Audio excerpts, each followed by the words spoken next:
అందరికీ నమస్కారం. Welcome to KKC for you Karthikeya knowledge centre. ఈరోజు మనము ఏప్రిల్ 2025 కరెంట్ అఫైర్స్ మొదటి క్లాస్ని చర్చించుకోబోతున్నాం. ప్రతి నెల యూట్యూబ్ ఛానల్లో మన కార్తికేయ నాలెడ్జ్ సెంటర్ ఛానల్లో ప్రతి నెల కరెంట్ అఫైర్స్ని 3 నుంచి 4 వీడియోల రూపంలో చేసి పెట్టడం జరుగుతుంది. కాబట్టి ఈ వీడియోస్ మీకు అందరికీ బాగా ఉపయోగపడతాయి అనుకుంటున్నాను. ఎవరైతే వీటిని ఫాలో చేస్తున్నారో వాళ్ళు మీకు నచ్చితే లైక్ చేయండి, 10 మందికి దీన్ని షేర్ చేయండి. అదేవిధంగా డిస్క్రిప్షన్లో ఇచ్చిన లింక్ ద్వారా మీరు పీడిఎఫ్ డౌన్లోడ్ చేసుకోండి. పీడిఎఫ్ డౌన్లోడ్ చేసుకొని ఈ క్లాస్ వింటూ దాన్ని బాగా నేర్చుకోండి. ఈజీగా 80% మీరు బిట్స్ని అచీవ్ చేయగలుగుతారు. అదేవిధంగా ప్రతి చివరి వీడియోలో ఆ మంత్ చివరి వీడియో డిస్క్రిప్షన్లో ఎగ్జామ్ పెట్టడం జరుగుతుంది. 30 మార్క్స్కి కీ కూడా దాని కిందే అటాచ్ చేస్తున్నాము. సో దాన్ని డౌన్లోడ్ చేసుకొని ఆ ఎగ్జామ్ రాయండి. మీకు ఎంత పర్సెంట్ వస్తున్నాయో దాన్ని బట్టి కరెంట్ అఫైర్స్ని మీరు డిఎస్ ఆస్పిరెంట్స్ ముఖ్యంగా దీన్ని చేసినట్లయితే కరెంట్ అఫైర్స్లో 80% బిట్లు మీరు ఖచ్చితంగా ఆన్సర్ పెట్టగలరు. కరెంట్ అఫైర్స్ అనేది చాలా కీలకం కాబట్టి ఈ విషయాలని మీకు తెలియజేయడం జరుగుతుంది. అంతా ఫ్రీ ఆఫ్ కాస్ట్లో సర్వీస్ మోటోతో చేస్తున్నాము. కాబట్టి మీరు లైక్ చేస్తే మాకు నెక్స్ట్ వీడియో చేయడానికి కొంచెం ఉత్సాహంగా ఉంటుందండి. Okay, thank you. ఈరోజు మనము ఏప్రిల్ 2025 మొదటి క్లాస్ చెప్పుకోబోతున్నాం. కరెంట్ అఫైర్స్లో భాగంగా మొదటి టాపిక్ పేజ్ నెంబర్ 1 తీసుకోండి. దీనిలో మొదటి పేజీలో ఆంధ్రప్రదేశ్ వార్షిక బడ్జెట్ 2025-26 సంవత్సరం వార్షిక బడ్జెట్ అంటే యాన్యువల్గా మనం బడ్జెట్ని అనేది ప్రవేశపెడతాం. ప్రతి సంవత్సరము యాన్యువల్ బడ్జెట్ అనేది మార్చిలో కానీ ఏప్రిల్లో కానీ ప్రవేశపెడతాం. సో మోస్ట్లీ మార్చిలోనే ప్రవేశపెడతారు. సో దీని ఇంప్లిమెంటేషన్ అనేది ఏప్రిల్ 1వ తేదీ నుంచి ఎవ్రీ ఇయర్ 1వ తేదీ నుంచి ఏప్రిల్ 1 నుంచి నెక్స్ట్ ఇయర్ మార్చి 31 వరకు ఇది ఇంప్లిమెంట్లో ఉంటుంది వార్షిక బడ్జెట్ అనేది. సరే, ఈ వార్షిక బడ్జెట్ 2025-26 పైన ఖచ్చితంగా బిట్ వచ్చే అవకాశం ఉందండి. కేంద్ర బడ్జెట్ కానీ ఆంధ్రప్రదేశ్ రాష్ట్ర బడ్జెట్ పైన కానీ ఖచ్చితంగా ఒక బిట్ గ్యారెంటీ వస్తుంది.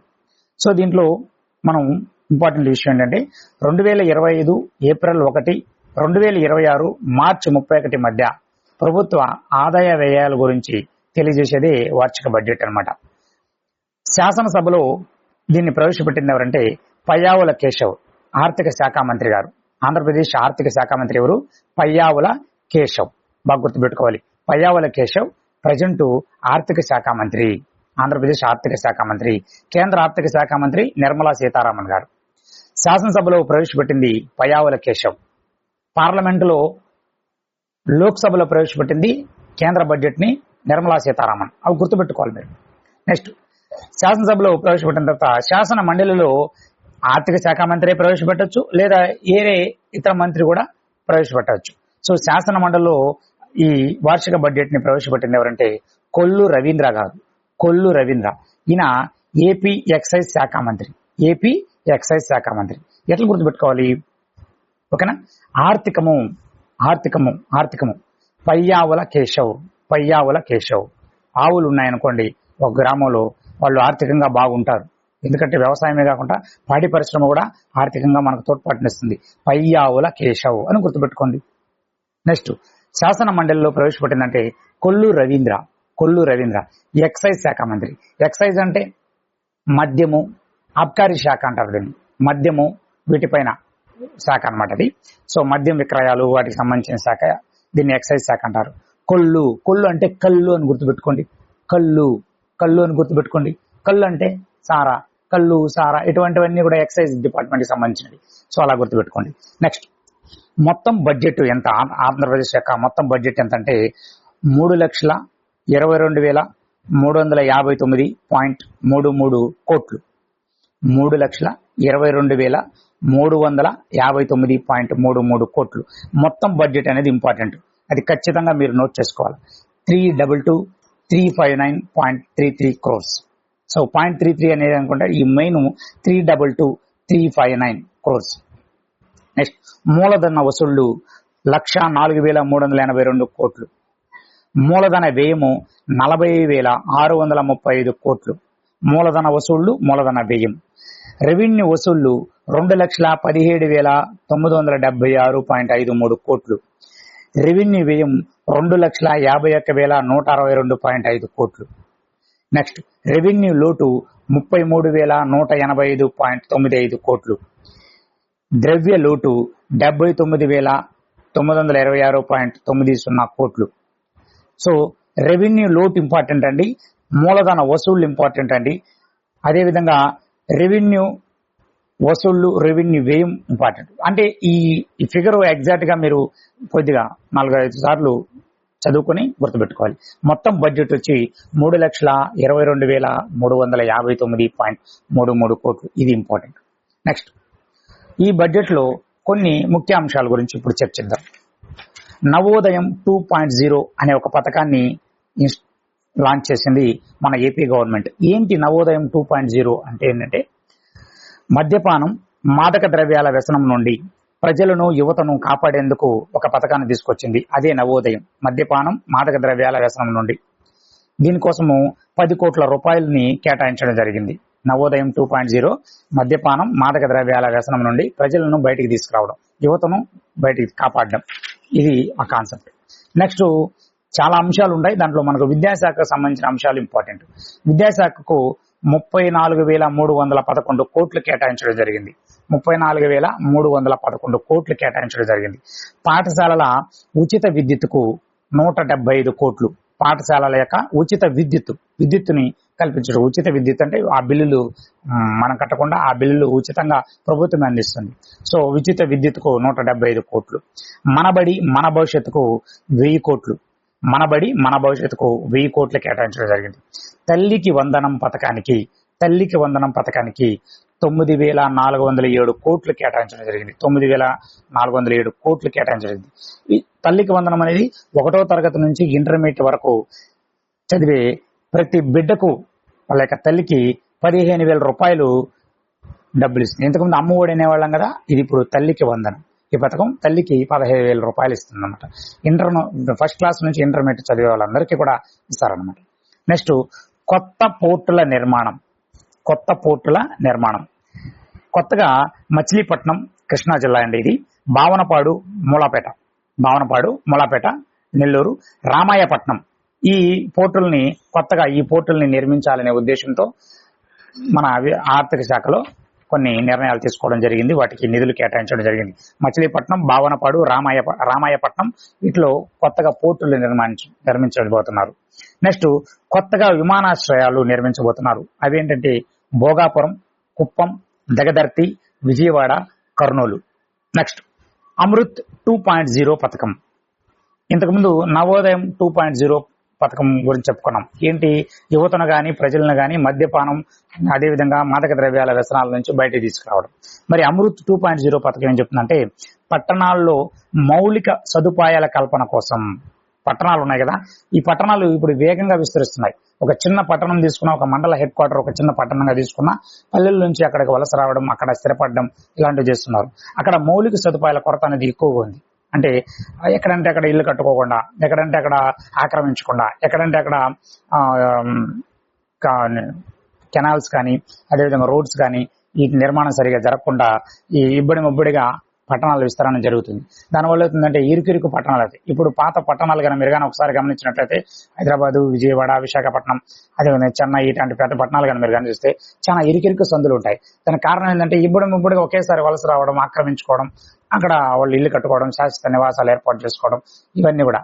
సో ప్లానింగ్ అనేది లేకపోతుంది. అందువల్ల పట్టణాల్లో మౌలిక సదుపాయాలు కల్పించడం, రోడ్లు వేయడం, డ్రైనేజీలు నిర్మించడం, విద్యుత్ కనెక్షన్లు నిర్మించడం, వాళ్ళకు ప్రజలకి నివాసానికి కావాల్సినటువంటి వసతులు కల్పించడం, ఇవన్నీ కూడా మౌలిక సదుపాయాల కల్పన కిందకి వస్తుంది. సో ఇవన్నీ అమృత్ 2.0 పథకం కిందకి వస్తుంది అన్నమాట. నెక్స్ట్ స్వర్ణాంధ్ర విజన్ 2047 2047 మనకు గుర్తు రావాలి. 2047 అంటే ఏమి? 1947 నుంచి 2047 అంటే స్వాతంత్రం వచ్చి 100 ఏళ్ళు.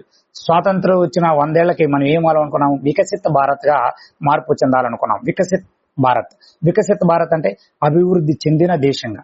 దానికోసము మన భారతదేశ కేంద్ర ప్రభుత్వము అనేక పథకాలను లాంచ్ చేస్తుంది. సో యువతని ఎంకరేజ్ చేస్తుంది. సో దానిలో భాగంగా స్వర్ణాంధ్ర విజన్ 2047 మనం లాంచ్ చేయబోతున్నాం కేంద్రం యొక్క ప్రాజెక్ట్కి అనుగుణంగా. నెక్స్ట్ ఇక్కడ బిట్టెట్ అడుగుతాడంటే స్వర్ణాంధ్ర విజన్ అనేది ఏ సంవత్సరానికి లక్ష్యంగా పెట్టుకోవడం జరిగింది? 2047. అమృత్ 2.0 పథకం అనేది ఎందుకోసం? పట్టణాల్లో మౌలిక సదుపాయాల కల్పన కోసం. నెక్స్ట్ విద్యాశాఖకు 2025-26 బడ్జెట్ లో కేటాయించిన నిధులు ఎంత? 34,311 కోట్లు. నెక్స్ట్ మరి ఆంధ్రప్రదేశ్ వ్యవసాయ బడ్జెట్ 2025-26 ఇక్కడ కానీ మీరు గమనించినట్లయితే వ్యవసాయం అనేది కేంద్ర ప్రభుత్వం కాకుండా రాష్ట్ర ప్రభుత్వం సపరేట్ గా పెట్టేటువంటి ఒక బడ్జెట్. ఇప్పుడు మన కేంద్ర బడ్జెట్ ప్రవేశపెట్టిన తర్వాత రైల్వే బడ్జెట్ అనేది సపరేట్ గా పెడతారు. అది మన అందరూ తెలుసు, రైల్వే శాఖ మంత్రి గారు దాన్ని పెడతారు. మరి రాష్ట్రాల్లో రాష్ట్ర బడ్జెట్ తర్వాత వ్యవసాయ బడ్జెట్ ని ప్రవేశపెడతారు. రైల్వే అనేది కేంద్రానికి సంబంధించింది, ఇక్కడ రాదు. వ్యవసాయం అనేది స్టేట్ సపరేట్ గా పెట్టేటువంటి ఒక బడ్జెట్. సరే, ఆంధ్రప్రదేశ్ వ్యవసాయ బడ్జెట్ 2025-26 సంవత్సరానికి గాను మొత్తము బడ్జెట్ 48,341 కోట్లు, 48,341.14 కోట్లు. శాసనసభలో దీన్ని ప్రవేశపెట్టిందంటే కింజరపు అచ్చెన్నాయుడు. ఈయన ఎవరంటే మన రాష్ట్ర వ్యవసాయ శాఖ మంత్రి, అగ్రికల్చర్ మినిస్టర్ కింజరపు అచ్చెన్నాయుడు. ఓకేనా? కింజరపు అచ్చెన్నాయుడు మీరు బాగా గుర్తుపెట్టుకోవాలి. కింజరపు అచ్చెన్నాయుడు గారు శాసన మండలిలో ప్రవేశపెట్టింది ఎవరంటే మినిస్టర్ నారాయణ స్కూల్స్ ఉన్నాయి కదా, ఆయన నారాయణ శాసన మండలిలో ప్రవేశపెట్టింది నారాయణ. నెక్స్ట్ అన్నదాత సుఖీభవ పిఎం కిసాన్ పథకం.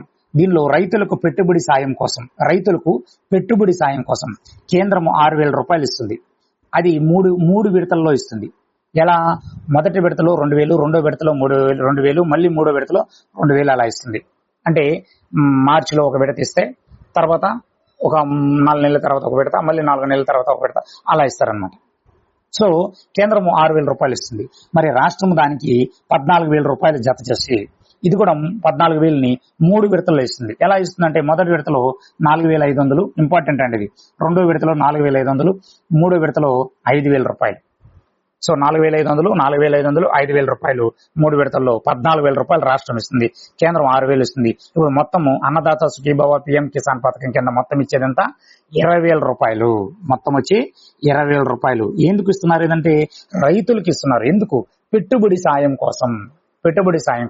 రైతులు పంట పెట్టాలంటే పెట్టుబడి అవసరం వాళ్ళకి. సో పెట్టుబడి కోసం బయట వడ్డీ వ్యాపారాల దగ్గరనో ఇంకేదైనా బ్యాంకుల దగ్గరనో రుణాలను ఆశించకుండా ప్రభుత్వం ఇస్తున్నటువంటి ఒక సాయం లాంటిది. నెక్స్ట్ అన్నదాత సుఖీభవ పిఎం కిసాన్ అనేది 20,000 రూపాయలు ఇస్తారు. కేంద్రం 6,000 ఇస్తుంది. రాష్ట్రం 14,000 రూపాయలు ఇస్తుంది. మూడు విడతలు ఇస్తుంది. కేంద్రం అయితే 2,000, 3,000 అట్లా 3 విడతల్లో 2,000, 6,000 ఇస్తుంది. రాష్ట్రం అయితే 4,500, 5,000 రూపాయలు ఇస్తుంది.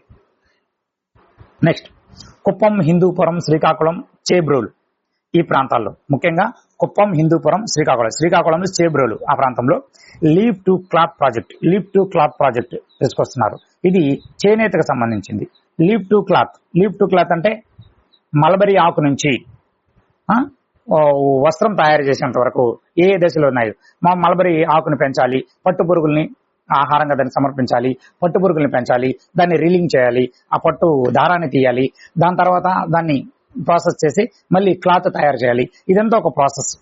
సో ఆకు నుంచి లీవ్ టు క్లాత్ అంటారు. ఆకు నుంచి వస్త్రం వరకు అని అర్థం.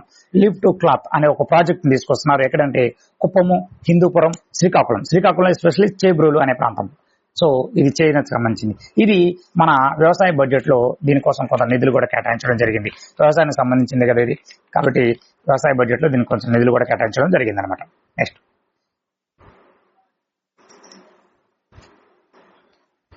Page number 4. 97 Oscar awards 2025 very important అండి. ప్రతి సంవత్సరం ఆస్కార్ అవార్డ్స్ ఇస్తారు, అది మనకందరికి తెలుసు.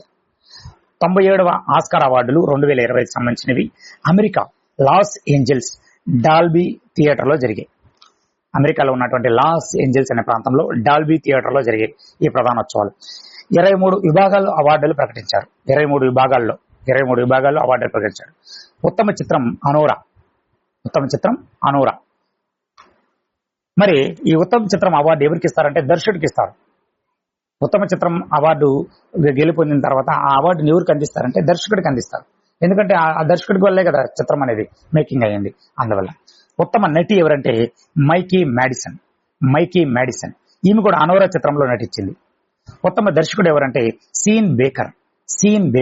చూడండి, ఉత్తమ చిత్రం భాగంగా సీన్ బేకరు వెళ్ళి దర్శకుడు విభాగంలో పోయి అందుకున్నాడు, మరి ఉత్తమ చిత్రం విభాగంలో అందుకున్నాడు. అంటే సీన్ బేకర్ 2 అవార్డులు తీసుకొచ్చుకున్నాడు. నెక్స్ట్ ఉత్తమ స్క్రీన్ ప్లే కూడా ఆయనే, కాబట్టి సీన్ బేకర్కే వచ్చింది అవార్డు. ఉత్తమ ఎడిటర్ కూడా ఆయనే, సీన్ బేకర్కే వచ్చింది. సో మీరు కనుక గమనించినట్లయితే ఇక్కడ ఉత్తమ చిత్రము అనూరాకి 5 అవార్డ్స్ వచ్చాయి. ఉత్తమ చిత్రం విభాగంలో, ఉత్తమ నటి విభాగంలో, ఉత్తమ దర్శకుడు విభాగంలో, ఉత్తమ స్క్రీన్ ప్లే విభాగంలో, ఉత్తమ ఎడిటింగ్ విభాగంలో 5 అవార్డ్స్ ఒకే చిత్రానికి రావడం ఇది తొలిసారి అన్నమాట. నెక్స్ట్ దీనిలో 4 అవార్డులు సీన్ బేకరే పొందాడు. సీన్ బేకర్కి 4 అవార్డులు వచ్చాయి. ఇలా ఉత్తమ చిత్రం దర్శకుడుగా పోయి తీసుకున్నాడు. దర్శకుడు విభాగంలో ఆయనకి వచ్చింది. స్క్రీన్ ప్లే, ఎడిటింగ్ 4 వచ్చే అవార్డులు ఆయనకి. సో ప్రపంచంలో తొలిసారి ఒకే ఇయర్ లో 4 అవార్డులు పొందిన తొలి వ్యక్తి సీన్ బేకర్. గుర్తుపెట్టుకోండి, scene baker.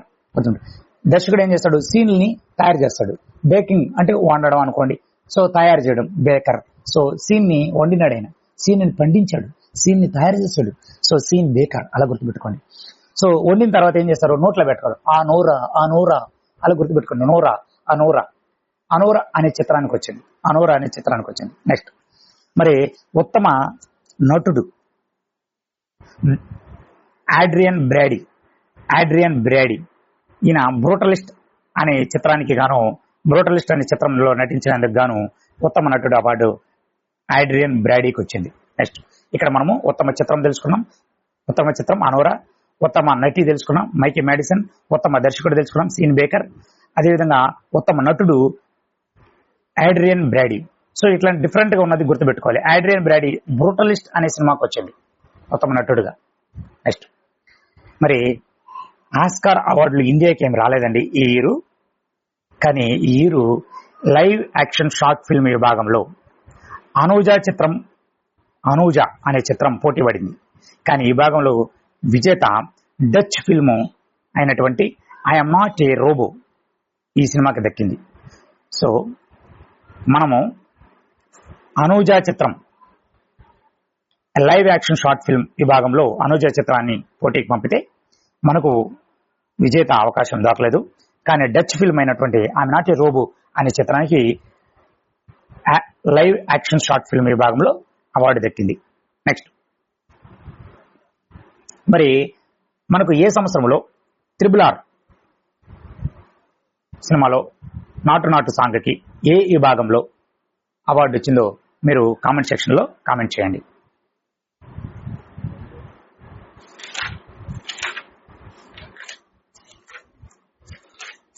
Next page number 5. Champions trophy 2025 United Arab Emirates UAE దుబాయ్లో జరిగింది. ఛాంపియన్స్ ట్రోఫీ అనేది విజేత భారతదేశం, రన్నర్ న్యూజిలాండ్ పైన భారత్ గెలిచింది. Player of the match Rohit Sharma. ఇది క్రికెట్ సంబంధించింది. India captain. Player of the tourney Rachin Ravindra, New Zealand కి సంబంధించిన ఆయన. రచిన్ రవీంద్ర న్యూజిలాండ్ కి సంబంధించిన వ్యక్తి. Rohit Sharma player of the match, player of the tourney Rachin Ravindra. Next గతంలో 2002-2013లో 2 సార్లు ఛాంపియన్స్ ట్రోఫీని మనము సాధించాం. ఇండియా 2002-2013లో సాధించాం. అంటే ఇప్పుడు మనకు వచ్చింది 3వది. ఛాంపియన్స్ ట్రోఫీని 1998లో ప్రారంభించారు. దీనికి పాత పేరు ఏమని ఉండేదంటే ICC నాకౌట్ ట్రోఫీ అనేది ఉండేది. ICC international cricket committee knockout trophy అనేది ఉండేది అని పేరు పెట్టారు. 2002లో దీని పేరుని ఛాంపియన్స్ ట్రోఫీగా మార్చడం జరిగింది. సో మీరు ఛాంపియన్స్ ట్రోఫీ విజేత ఎవరు అని అంటే భారత్, రన్నర్ ఎవరంటే న్యూజిలాండ్. ఎక్కడ జరిగిందంటే దుబాయ్. Next page number 6. భారత ప్రధాని మారిషస్ పర్యటన. భారత ప్రధాని మారిషస్ పర్యటన. ఖచ్చితంగా ప్రధాని గాని మన అధ్యక్షులు అయినటువంటి మనకు అధ్యక్షులు ఉండరు, మన రాష్ట్రపతి గారు ఎవరైతే ఉన్నారో వాళ్ళు ఈ దేశాలలో పర్యటన చేశారు కదా, ఆ పర్యటన యొక్క విశేషాలపైన ఖచ్చితంగా బిట్ అడిగే అవకాశం ఉంది. సో మారిషస్ అధ్యక్షుడు ధరం గోకుల్, గుర్తుపెట్టుకోవాలి, ధరం గోకుల్. ఓకేనా, ధరం గోకుల్. నెక్స్ట్ మారిషస్ ప్రధాని నవీన్ చంద్ర రామ్ గులాం. నవీన్ చంద్ర రామ్ గులాం మీరు గుర్తుండాలి. మీరు ఒక డౌట్ రావాలి మీకు, గోకుల్, గులాం, రామ్ గులాం ఇలా పేర్లన్నీ కూడా మన ఇండియన్ సంబంధించినట్టు కదా ఏమంటే. అవును, ఒకప్పుడు మారిషస్ కి వలస వెళ్ళిన వీళ్ళ పూర్వీకులు, ఫోర్ ఫాదర్స్ ఇక్కడ నుంచి అక్కడికి వలస వెళ్లి అక్కడ స్థిరపడ్డారు బ్రిటిష్ కాలంలోనే. సో మారిషస్ అధ్యక్షుడు ధరం గోకుల్, మారిషస్ ప్రధాని నవీన్ చంద్ర రామ్ గులాం. మారిషస్ అత్యున్నత పురస్కారం అయినటువంటి the grand command of the order of the Star and key of the Indian Ocean అనే అవార్డుని మన మోడీ గారికి ప్రదానం చేశారు. ప్రధాని గారికి ప్రదానం చేశారనమాట. Next the award Mauritius award కూడా వచ్చింది దీనికి. సో ఇది 21 అవార్డు గుర్తుపెట్టుకోవాలి మీరు. మారిషస్ కి వచ్చినటువంటి అవార్డు మారిషస్ లో 22వ అవార్డు.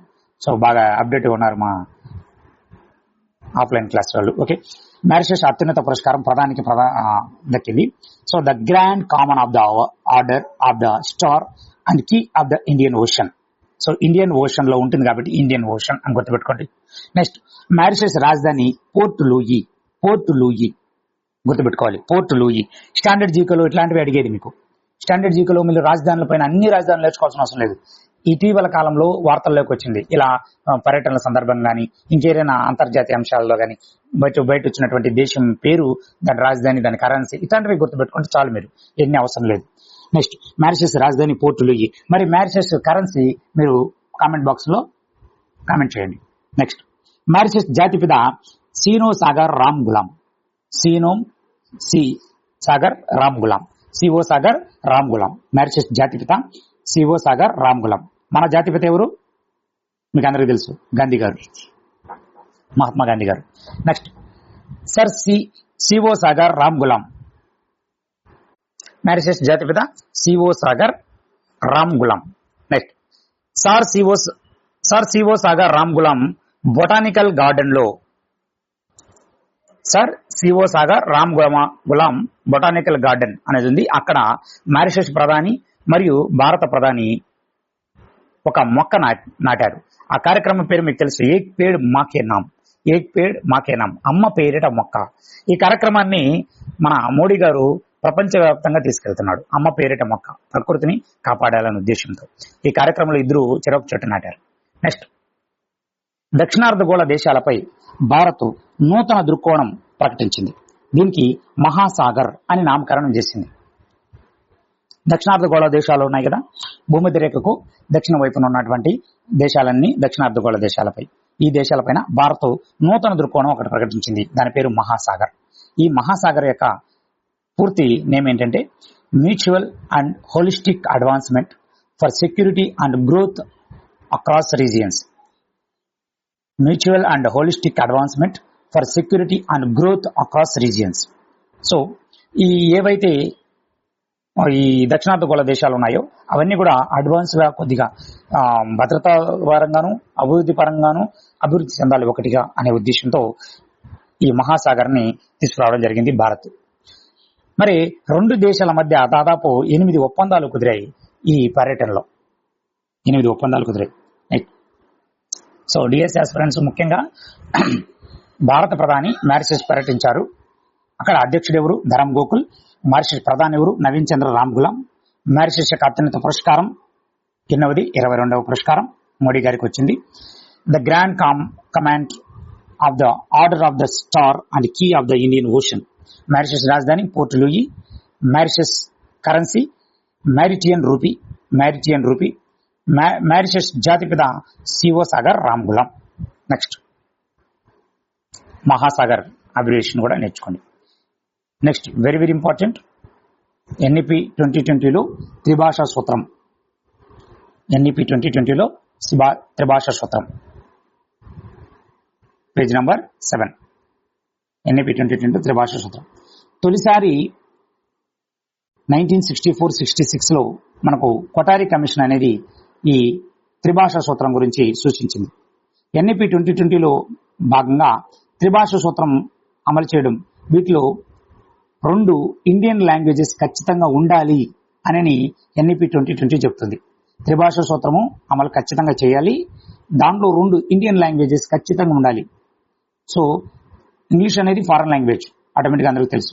సో ఇండియన్ లాంగ్వేజ్ 2 ఖచ్చితంగా ఉండాలి. ఒకటి ఆటోమేటిక్గా ఏ స్టేట్ అయినా వాళ్ళ యొక్క మదర్ టంగ్ను పెట్టుకుంటుంది, సో అడిగి 2 అయిపోతాయి. సో మూడోది ఖచ్చితంగా ఇండియన్ లాంగ్వేజ్ అయి ఉండాలి.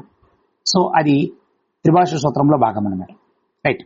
తమిళనాడు ప్రభుత్వం ఏం చేస్తుందంటే ఈ 3 లాంగ్వేజ్గా మేము హిందీ చెప్పము, అసలు మేము త్రిభాషా సూత్రానికి మేము వ్యతిరేకము, మేము 2 లాంగ్వేజ్లు చెప్తాం, ఒకటి మా మదర్ టంగ్, 2 ఇంగ్లీష్, ఇది మొదటి నుంచి మేము పాటిస్తున్నది, సో మేము ఇది తిరస్కరిస్తున్నాము అని చెప్పి తమిళనాడు ప్రభుత్వం దీన్ని తిరస్కరించింది. ఎన్ఈపి 2020 త్రిభాషా సూత్రాన్ని.